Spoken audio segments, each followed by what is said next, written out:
আসলে কোন দিকে যাচ্ছে। আপনারা ইতিমধ্যেই জানেন যে গত 29 অক্টোবর 2025 সালে পতিত সরকারের যে সাবেক প্রধানমন্ত্রী শেখ হাসিনা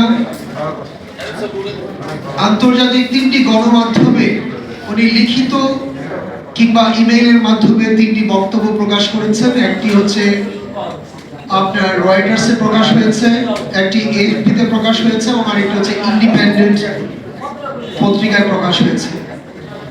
আমরা লক্ষ্য করছি যে ভারত ইতিমধ্যে যে সিদ্ধান্ত গ্রহণ করেছে সেটা হচ্ছে একটি দালাই লামা মডেলের একটি সিদ্ধান্ত। দালাই লামাকে যেভাবে তারা প্রথমে প্রশ্রয় দিয়েছে, আশ্রয় দিয়েছে, পরবর্তীতে সারা পৃথিবীতে তাকে উন্মুক্ত করেছে, আমার মনে হচ্ছে যে সেই শেখ হাসিনাকেও তারা সেইভাবে আনলক করে দিয়েছে এবং বিভিন্ন জায়গায় বক্তব্য দিয়ে যাচ্ছে। আমি সাংবাদিক ভাইদের মাধ্যমে আমি যারা উপদেষ্টা পরিষদে আছেন তাদের কাছে আমি জানতে চাই এই বিষয়টি আপনারা কিভাবে দেখছেন এবং আন্তর্জাতিক পরিমণ্ডলে আপনাদের যোগাযোগ একজন পতিত সরকারের সাবেক প্রধানমন্ত্রী যিনি নিজে পালিয়েছেন, তার দলবল নিয়ে মসজিদের ইমাম থেকে শুরু করে খতিব থেকে শুরু করে সমস্ত নেতাকর্মী নিয়ে দেশ ছেড়ে পালিয়েছেন, তারা কিভাবে পার্শ্ববর্তী রাষ্ট্রে গিয়ে এইভাবে তারা বক্তব্য দেওয়ার মতো অধিকার রাখেন, এই বিষয়ে আমাদের পররাষ্ট্র মন্ত্রণালয় কিংবা আমাদের স্বরাষ্ট্র মন্ত্রণালয় তারা কিভাবে বিষয়টি দেখছে। আমরা লক্ষ্য করেছি বেশ কিছু অগ্নিসংযোগ ঘটেছে। ইভেন গত দুদিন আগেও আমাদের নিউক্লিয়ার পাওয়ার প্ল্যান্ট পাবনাতে সেখানেও কিন্তু অগ্নিসংযোগের ঘটনা ঘটেছে। এগুলাকে যদি আমরা ছোট বিষয় দেখি তাহলে কিন্তু হবে না। লক্ষ্য করেছেন যে সেই পতিত সরকারের যুব সংগঠন তারা ইতিমধ্যে আগামী 13ই নভেম্বর লকডাউনের ঘোষণা দিয়েছে। সো পরিস্থিতি যদি এভাবে চলতে থাকে আমি ঠিক জানি না যে আগামী জাস্ট 3 মাস পর কিভাবে একটি জাতীয় সংসদ নির্বাচন ওনারা আয়োজন করবেন। সো এই প্রশ্নগুলো আমি আমার সাংবাদিক ভাইদের মাধ্যমে আমি যারা দায়িত্বে আছেন তাদের কাছে জানতে চাই। এই পরিস্থিতিতে আমরা লক্ষ্য করেছি যে বাংলাদেশ সেনাবাহিনী তাদের 50% সদস্যকে তারা ব্যারাকে ফিরে যেতে বলেছে। সেনাপ্রধান বলেছেন যে তারা আসলে প্রায় 15 মাস যাবৎ তারা সেনানিবাসের বাইরে আছেন, তাদের আসলে ট্রেনিং এর প্রয়োজন, এটা আমরাও চাই। কিন্তু আমরা লক্ষ্য করেছি এই পরিস্থিতিতে যখন আমরা দেখছি যে শেখ হাসিনাকে যেখানে ভারত আনলক করে দিয়েছে, যেখানে সে আন্তর্জাতিক গণমাধ্যমে বক্তব্য রাখছে, সেই মুহূর্তে আসলে সেনাবাহিনীকে উঠিয়ে নেওয়াটা আসলে আইন শৃঙ্খলা কিংবা নাগরিক নিরাপত্তা কতটুকু রক্ষিত হবে কিংবা বিঘ্নিত হবে বিষয়গুলো আমার মনে হয় আমাদের চিন্তা ভাবনা করা উচিত। সো আমরা একটি জিনিস বলতে চাই যে আমাদের এখন ঐক্যবদ্ধ হওয়া ছাড়া কোনো বিকল্প নেই। ওনারা আহ্বান জানান যেন আমরা ঐক্যবদ্ধভাবে আগামীর এক স্বপ্নের বাংলাদেশ, কাঙ্ক্ষিত এক বাংলাদেশ এবং আমরা ক্ষুধা দারিদ্র্যমুক্ত একটি বাংলাদেশ গড়ে তুলতে পারি। আমাদের এমন কোনো শব্দ চয়ন এখন অন্তত করা উচিত নয় যে শব্দগুলো জাতিকে খণ্ডিত বিখণ্ডিত করে। আমি যখন এই ফ্যাসিস্ট সরকার যখন রাষ্ট্রীয় ক্ষমতায় ছিল তখনও জামাত ইসলামকে যখন নিষিদ্ধ করা হয় তখন আমি প্রথম বলেছিলাম একটি টক শোতে যে একটি রাজনৈতিক দলকে কোনোভাবে আসলে এইভাবে প্রজ্ঞাপনের মাধ্যমে নিষিদ্ধ করা সম্পূর্ণ অনৈতিক এবং অসাংবিধানিক। আমাকে গোয়েন্দা সংস্থারা ধরে নিয়ে গেছে, সারাদিন আটকে রেখেছিল। কেন সেই কথা আমি বলেছি? আমি বলেছিলাম যে শব্দগুলো জাতিকে খণ্ডিত বিখণ্ডিত করে, যেমন রাজাকার, আল-বদর, শামস, জামাত, শিবির কিংবা যে শব্দগুলো আছে স্বাধীনতার পক্ষে শক্তি, বিপক্ষে শক্তি, এই শব্দগুলো আইন করে নিষিদ্ধ করার জন্য, কারণ জাতিকে খণ্ডিত বিখণ্ডিত করে। আমরা চাই না আমাদের মাঝে আর কোনো খণ্ডিত বিখণ্ডিত হোক। এই কথাগুলো তখনও বলেছিলাম, কিন্তু আমরা লক্ষ্য করে দেখছি যে এখন আবার সেই একই কথাগুলো আবার ফিরে আসছে। কিছু হলে জুমায়ের চেতনা, কিছু হলে আবার সেই চেতনা বিক্রি শুরু হয়েছে। আমরা লক্ষ্য করেছি যে তরুণ প্রজন্ম যারা একটা অভ্যুত্থান ঘটিয়েছে, সামান্য একটি কোটা আন্দোলন করে তারা কোটা আন্দোলনের জন্য তারা রাস্তায় নেমেছে।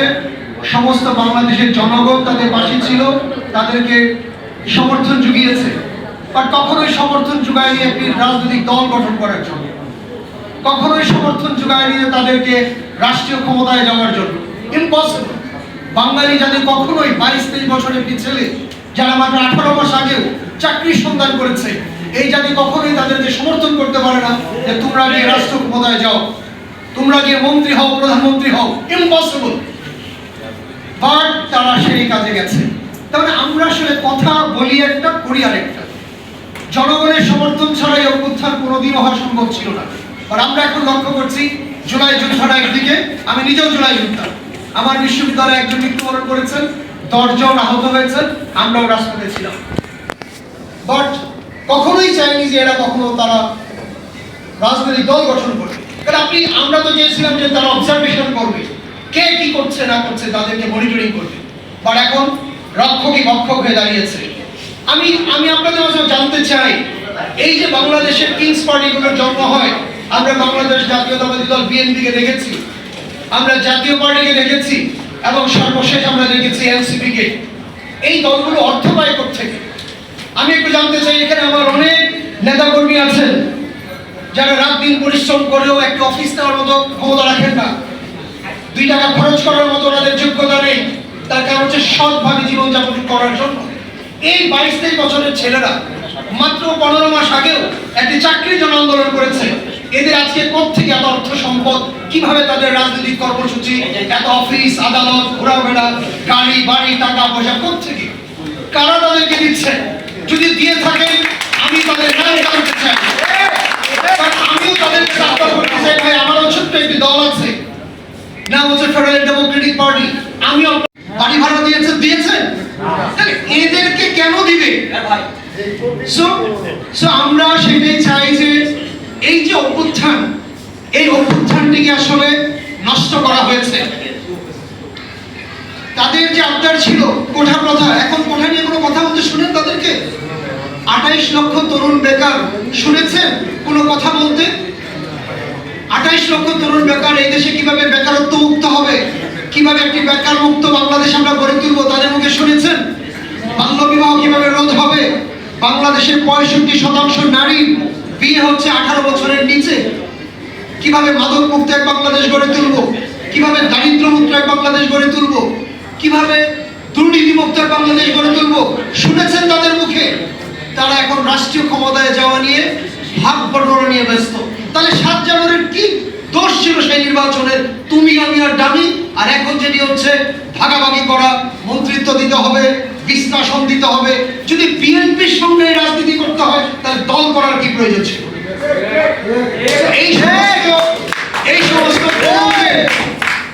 এই সমস্ত তরুণদের ধান্দাবাজি বন্ধ করতে হবে, এটা নিয়ে তোমাদের থাকা উচিত। আদারওয়াইজ যেটা হবে, আমি বাংলাদেশ আওয়ামী লীগের সেন্ট্রাল সাব কমিটিতে ছিলাম, আমি বাংলাদেশ আওয়ামী লীগের পর্যটন লীগের আমি সভাপতি ছিলাম।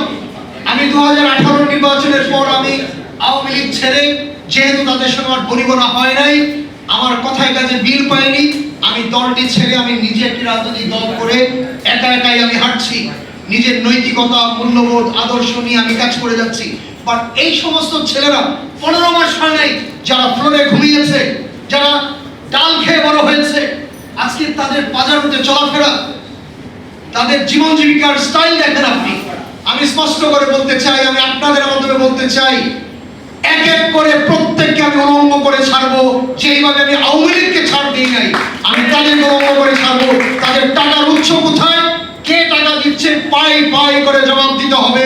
কাকে কত টাকা কেন দিয়েছে, এবং সেই টাকার উৎস আমি জানতে চাই। আমি আর কথা বলাতে চাই না। আমাদের আমাদের এখানে অনেকেই বড় ভাইরা আছেন যারা বক্তব্য রাখবেন। কোনোভাবেই আগামী ত্রয়োদশ জাতীয় সংসদ নির্বাচন যেন অবৈধ টাকার যেন খেলা না হয়।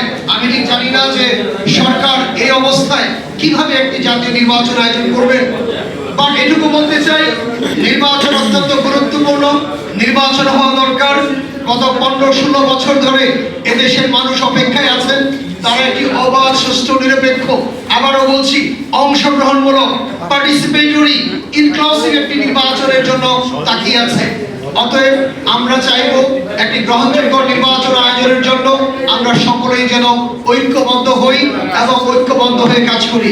আমরা আগামী নির্বাচনে যেন অবশ্যই সাদাকে সাদা এবং কালোকে কালো বলতে পারি। আমিও যেন আমার নির্বাচনী এলাকায় গিয়ে যে কোনো নেতা তার অর্থের উৎস সম্বন্ধে প্রশ্ন করতে পারি। আমি যেন জিজ্ঞাসা করতে পারি তোমার অর্থের উৎস কোথায়। ওদের কোনোভাবেই যেন আমাকে থামানো না হয়, আমাকে যেন সেই স্বৈরাচারের মতো ফ্যাসিস্ট আমলের মতো ডিজিএফআই, এনএসআই, এসবি, ডিবি নিয়ে যাবে, সারাদিন বসায় রাখবে, মানসিকভাবে টর্চারিং করবে।